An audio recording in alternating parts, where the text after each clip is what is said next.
اللہ الرحمن الرحیم۔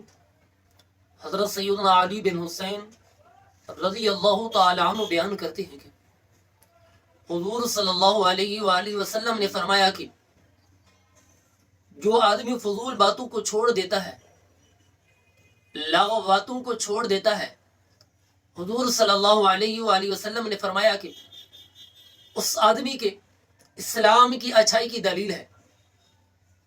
یہ فضول باتوں کو چھوڑنا اس آدمی کے اسلام کی اچھائی کی دلیل ہے۔